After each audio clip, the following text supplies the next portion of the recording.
بسم اللہ الرحمن الرحیم۔ السلام علیکم۔ ہم سارا دن مختلف لوگوں سے ملتے ہیں، فون پہ بات چیت کرتے ہیں اور کئی ایک مقامات کے اوپر جاتے ہیں۔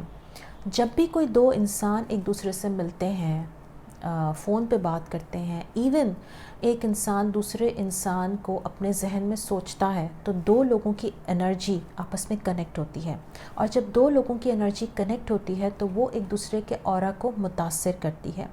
بعض اوقات کسی انسان کی نیگیٹو انرجی کے ساتھ کنیکشن سے آپ کا اورا کمزور اور ڈسٹرب ہو جاتا ہے، اور اگر ہمارا اورا متاثر ہو جائے تو ہماری ذہنی صحت، جسمانی صحت اور ہماری نیند کے اوپر بہت افیکٹ پڑتا ہے۔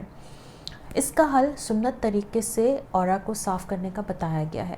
پروفٹ صلی اللہ علیہ وسلم روزانہ رات کو سونے سے پہلے ایک دفعہ سورۃ الاخلاص، ایک دفعہ سورۃ الفلق اور ایک دفعہ سورۃ الناس کو پڑھ کر اپنی ہتھیلیوں پر دم کرتے اور اپنے ہاتھ کو پورے جسم پر پھیر لیا کرتے تھے، اور یہ عمل وہ 3 بار کیا کرتے تھے۔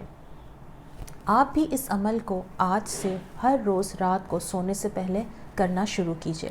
اس کا فائدہ یہ ہوگا کہ آپ رات کو ایک پازیٹیو انرجی کے ساتھ سوئیں گے، آپ کی ذہنی اور جسمانی صحت پہ ایک اچھا امپیکٹ آئے گا۔ یہ عمل نظر بد سے حفاظت میں بھی ایک مجرب عمل ہے۔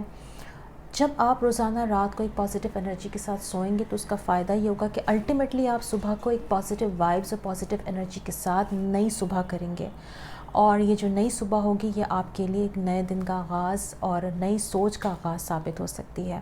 اپنا خیال رکھیے۔ السلام علیکم۔